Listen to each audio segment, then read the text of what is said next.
Assalamualaikum warahmatullahi wabarakatuh.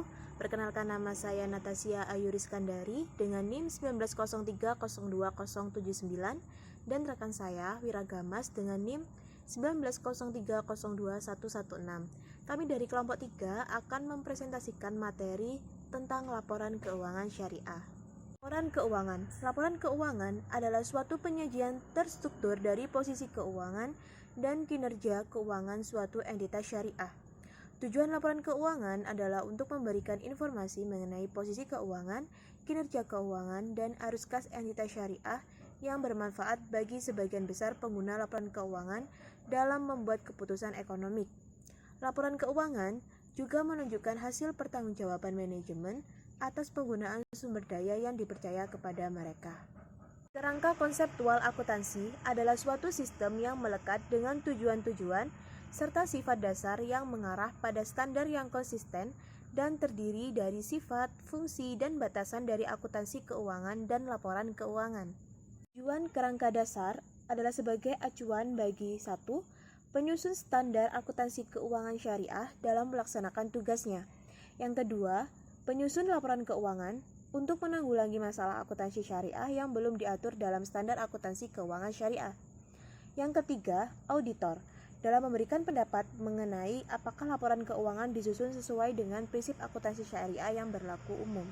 Yang keempat adalah para pemakai laporan keuangan dalam menafsirkan informasi yang disajikan dalam laporan keuangan yang disusun sesuai dengan standar akuntansi keuangan syariah.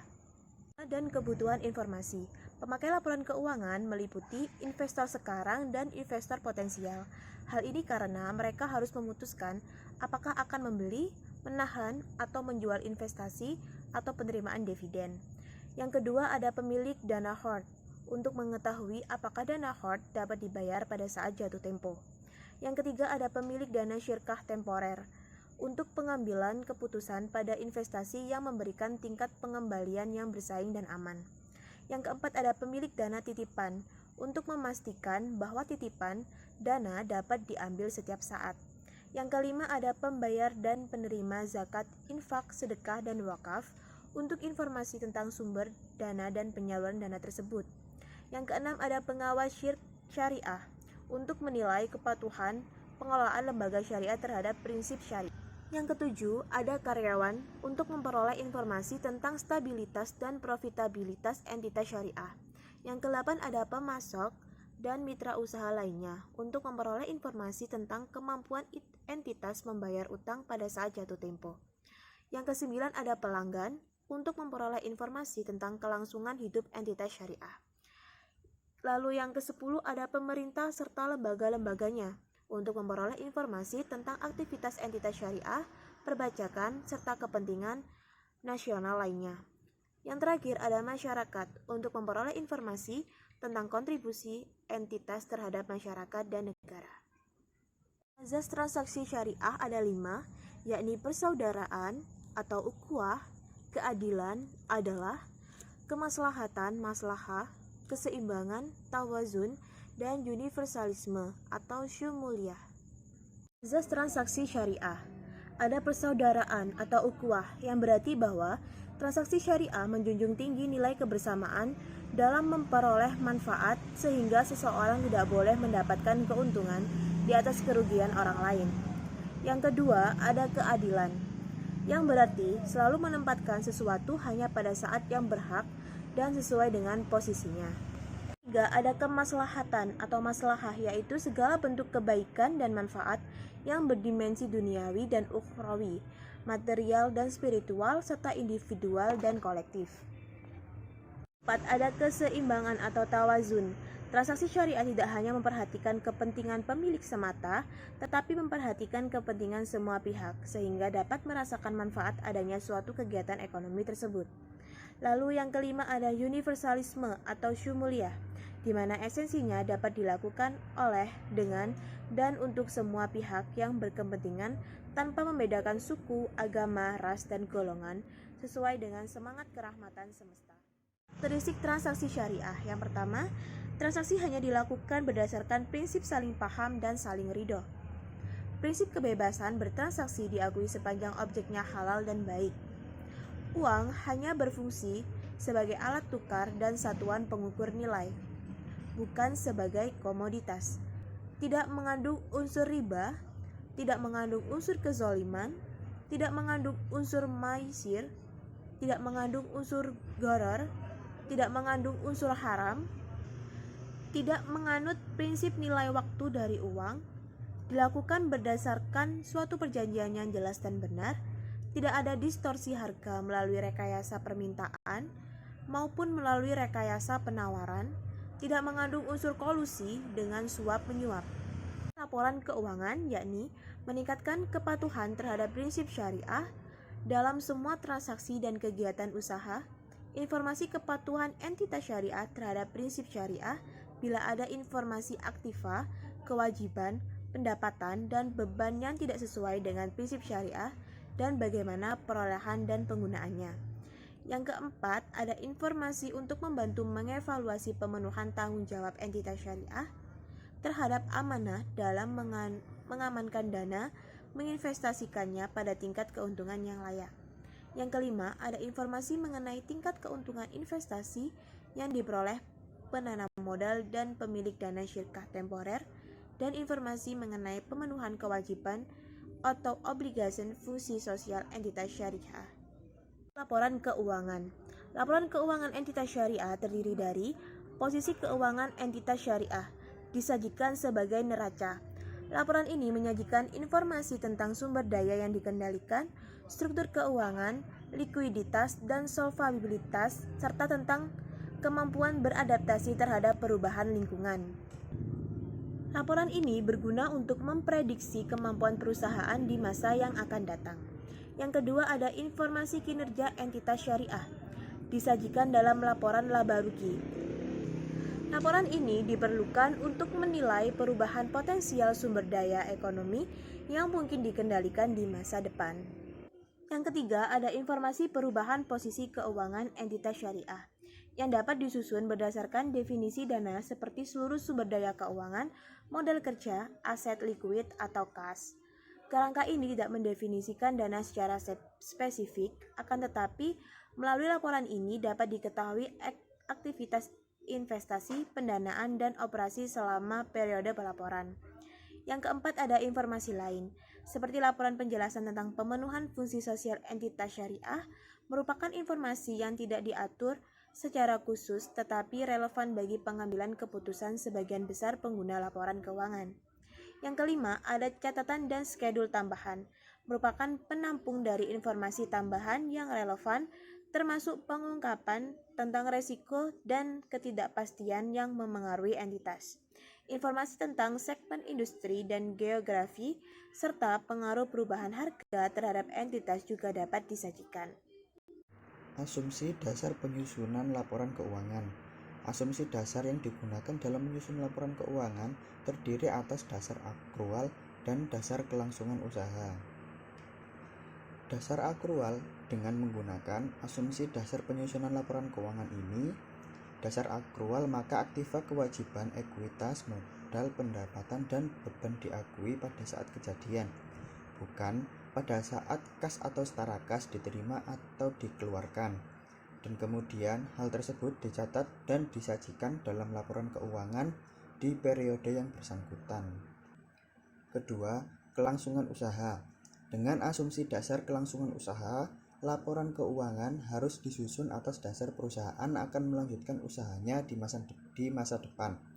Karena itu, perusahaan diasumsikan tidak bermaksud membubarkan atau mengurangi secara material skala usahanya.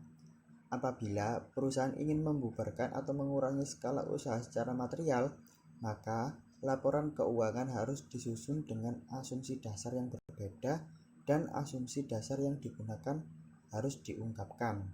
Karakteristik kualitatif laporan keuangan syariah. A. Dapat dipahami. Kemudahan informasi untuk segera dapat dipahami oleh pemakai. B. Relevans. Mempengaruhi keputusan ekonomi pemakai. Membantu mengevaluasi peristiwa masa lalu, masa kini, atau masa depan. Menegaskan atau mengoreksi hasil evaluasi di masa lalu. C. Keandalan reliable. bebas dari pengertian yang menyesatkan, kesalahan material, dan dapat diandalkan pemakaiannya sebagai penyajian yang tulus atau jujur. D. Dapat dibandingkan comparable, pembandingan berupa pengukuran dan penyajian dampak keuangan dari transaksi dan peristiwa lain yang serupa antar periode entitas syariah yang sama untuk entitas syariah yang berbeda maupun dengan entitas syariah yang lain. Kendala relevan dan keandalan. A. Tepat waktu. Jika terdapat penundaan yang tidak semestinya dalam laporan, maka informasi yang dihasilkan akan kehilangan relevansinya. B. Keseimbangan antara biaya dan manfaat. Manfaat yang dihasilkan informasi seharusnya melebihi biaya penyusunannya. Unsur laporan keuangan syariah. Komponen laporan keuangan yang mencerminkan kegiatan komersial yang terdiri dari laporan posisi keuangan, laporan laba rugi, laporan arus kas, serta laporan perubahan ekuitas. Komponen laporan keuangan yang mencerminkan kegiatan sosial meliputi laporan sumber dan penggunaan dana zakat serta laporan sumber dan penggunaan dana kebajikan. Yang ketiga, komponen laporan keuangan lainnya yang mencerminkan kegiatan dan tanggung jawab khusus entitas syariah tersebut. Posisi keuangan syariah. 1. Aktiva adalah sumber daya yang dikuasai oleh entitas syariah sebagai akibat dari peristiwa masa lalu dari mana manfaat ekonomi di masa depan diharapkan akan diperoleh entitas syariah. 2. Kewajiban merupakan hutang entitas syariah masa kini yang timbul dari peristiwa masa lalu. Penyelesaiannya diharapkan mengakibatkan arus keluar dari sumber daya entitas syariah yang mengandung manfaat ekonomi. Ketiga, dana syirkah temporer adalah dana yang diterima sebagai investasi dengan jangka waktu tertentu dari individu dan pihak lainnya, di mana entitas syariah mempunyai hak untuk mengelola dan menginvestasikan dana tersebut dengan pembagian hasil investasi berdasarkan kesepakatan.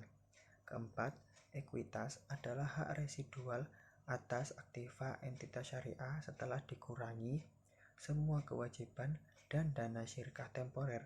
Ekuitas dapat disubklasifikasikan menjadi setoran, modal pemegang saham, saldo laba, penyisian saldo laba, dan penyisian penyesuaian pemeliharaan modal.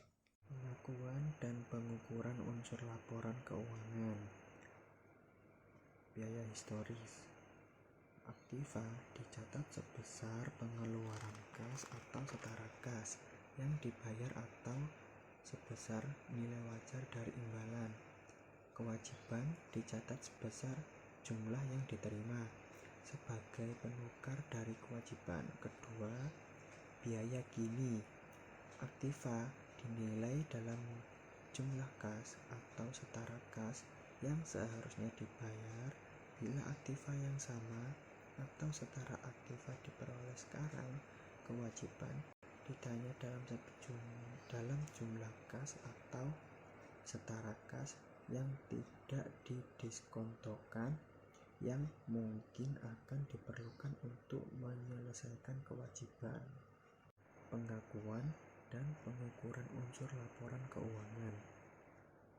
Nilai realisasi aktiva dinyatakan dalam jumlah kas atau setara kas yang dapat diperoleh sekarang dengan menjual aktiva dalam pelepasan normal.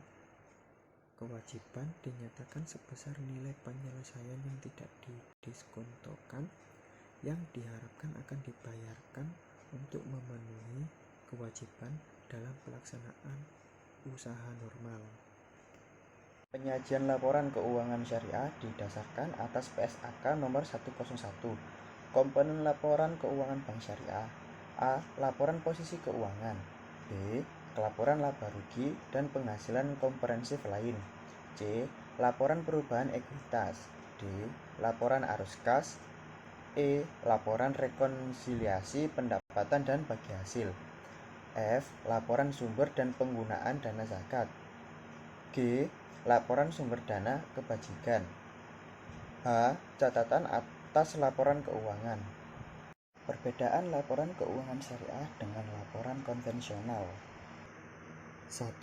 Aktivitas. Perbedaan yang pertama terletak pada aktivitas pembukuan kedua laporan tersebut. Laporan keuangan syariah menerapkan aktivitas meliputi kewajiban, investasi tidak terikat serta ekuitas. Sedangkan pada laporan keuangan konvensional menerapkan aktivitas berupa utang dan modal. Selain itu, pada laporan keuangan konvensional juga tidak terlihat adanya penambahan investasi tidak terikat. Kedua, sudut pelaporannya. Unsur laporan keuangan yang terdapat pada laporan keuangan konvensional adalah laporan laba rugi, laporan arus kas, laporan neraca, laporan perubahan modal ekuitas, serta laporan catatan atas laporan keuangan.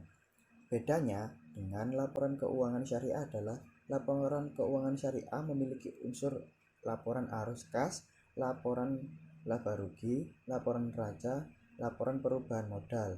Selain itu, laporan keuangan syariah juga memiliki unsur laporan rekonsiliasi, pendapatan serta bagi hasil, laporan perubahan dana investasi, laporan sumber dana serta penggunaan dana zakat, laporan penggunaan dana kebaikan.